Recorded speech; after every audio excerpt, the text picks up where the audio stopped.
Okay, so we're gonna make espresso panna cotta. Panna cotta means cooked cream in Italian. Another tool that I really love, and if you like coffee, this is a little espresso machine countertop. So we got 2 cups, half and half. We're gonna sprinkle 1 tablespoon, 1 teaspoon gelatin. We're gonna let that bloom. And another great kitchen tool that saves you time and cleanup is a scale. So I'm gonna do 15 or 16 ounces of sour cream.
That's blooming. We're gonna make the espresso.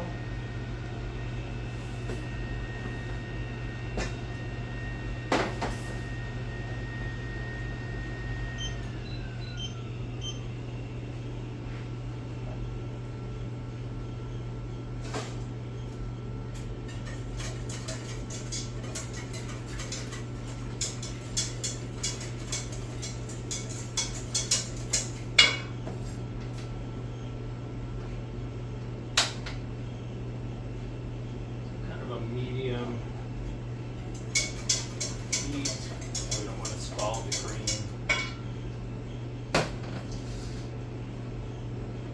4 cups heavy cream.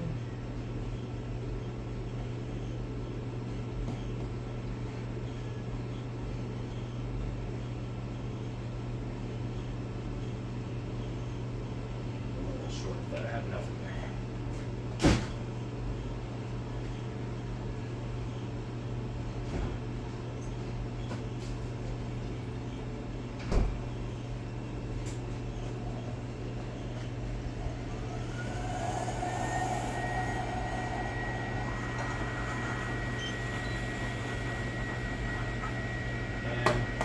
Another thing over-engineered in this world. What was wrong with just milk cartons that opened up? Why do we have to add more plastic?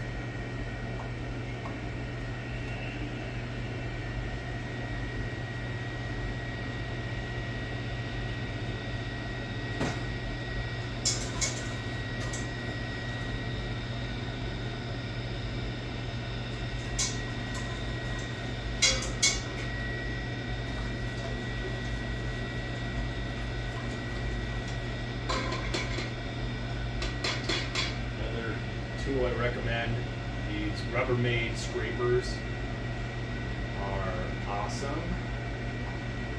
They don't discolor, they withstand heat up to 500 degrees, they last a really long time, and you know, you want to buy quality stuff that lasts.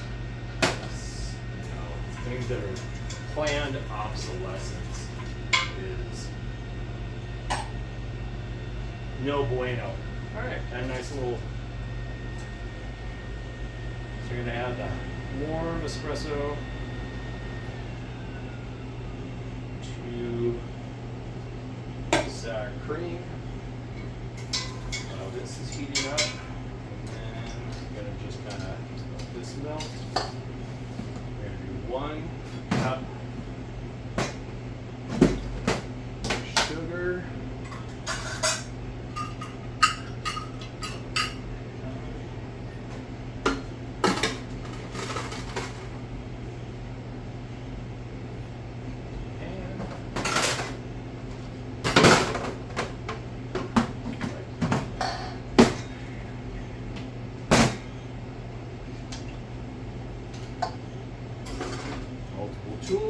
coffee at my disposal.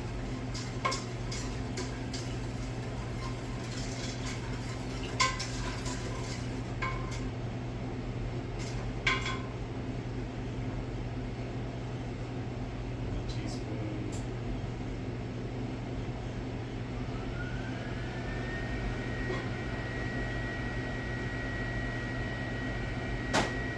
Vanilla paste.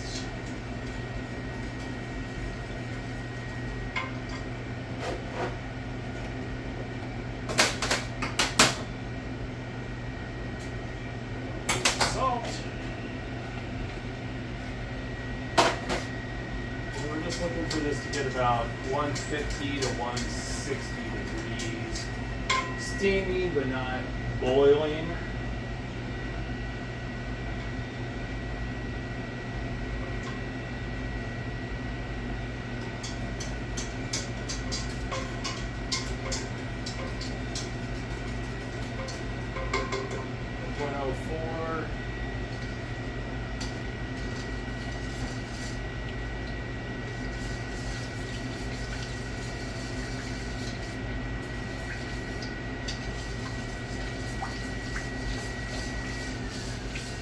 This dessert sets up pretty fast, which is nice.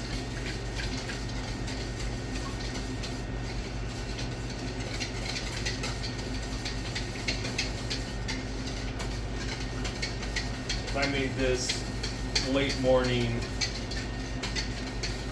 and gave it 2 or 3 hours of refrigeration time, it would be ready for dinner service.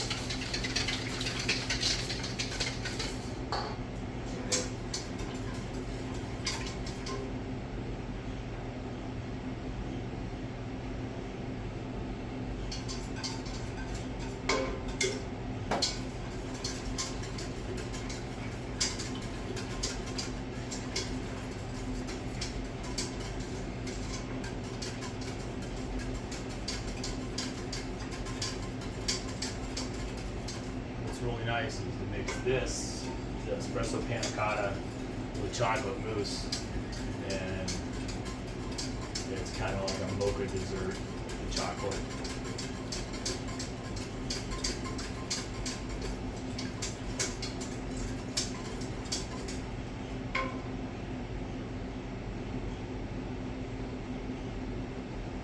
Fresh whipped cream on it. Fantastic. A little shaved chocolate. You want to dress it up.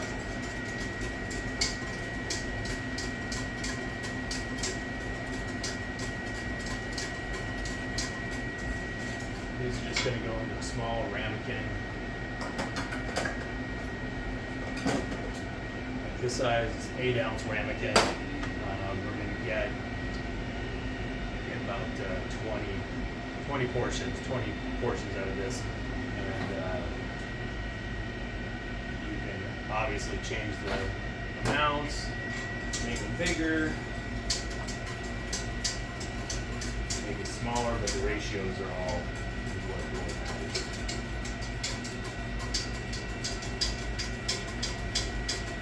All right. So one of the tricks that I use is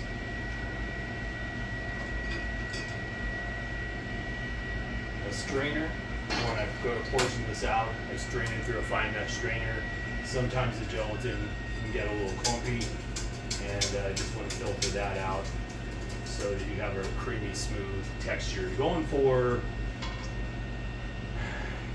just set. You don't want it to be rubbery, and you don't want it to be mush. You want it to be set where it's silky smooth and delightful. Not, you gotta find that perfect little middle ground on it. So the gelatin is what does that. The gelatin is what makes it firm up.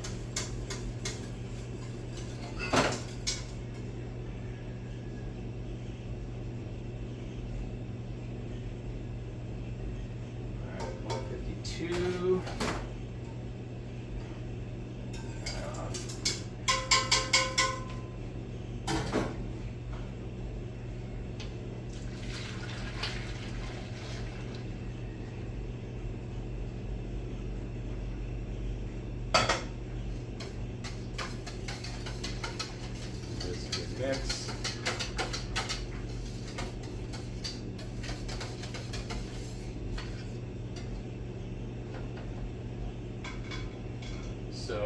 portion it out. I'm going to put it back in my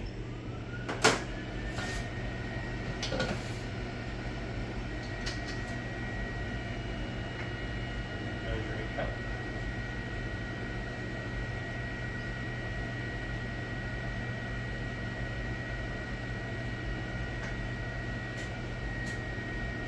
And voila! We will portion this out. I'll show you what that looks like, and then what the finished product looks like on this as well.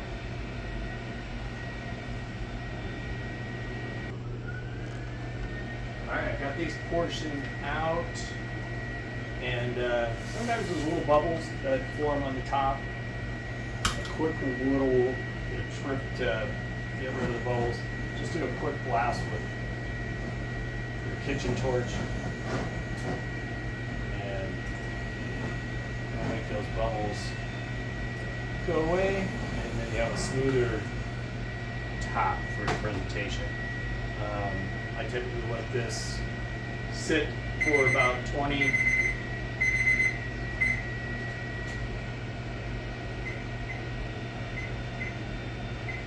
to 30 minutes to cool down a little bit, and then I put lids on them, pop them in the fridge, and they'll be set in 2-3 hours.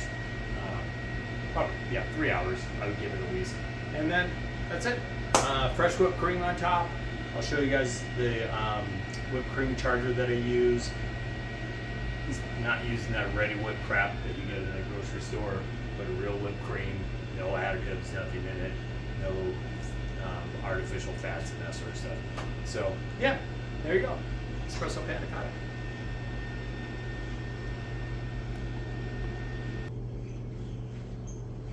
All right, Basque cheesecake. This is what it looks like when it comes out of the oven. It's gonna fall a little bit and create kind of a little ring around here. It's gonna condense down. Like I said, I'm gonna let this cool completely, chill overnight. It's gonna cut a lot easier tomorrow that way.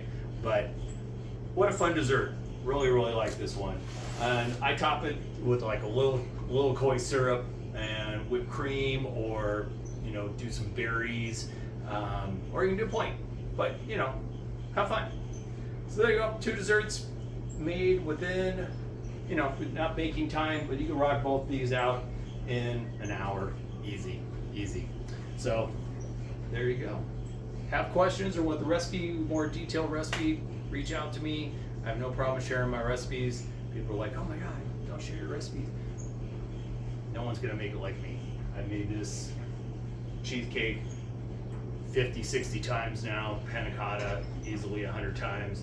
So when you guys catch up to me that number of times, you'll make it that well. But that's one of the things I was alluding to earlier with, have recipes that you do on a regular basis, because after your 5th, 6th, 10, 20 times in making something, you're going to get really proficient at it. You're going to improve your processes. Malcolm Gladwell has this, theories of 10,000 hour theory, that when you do something about 10,000 times or about 5 years, you really start to become a master at it. So, one of the things I dedicated myself to was becoming a master cook. I really wanted that. My prior life, when I was a realtor, I dedicated myself to be a master real estate broker, because cooking and being a professional on a high level is something we should aspire to, and just keep working at it, being the best that we can. Hope you found this fun and entertaining. Hope you guys give it a try, and until next time.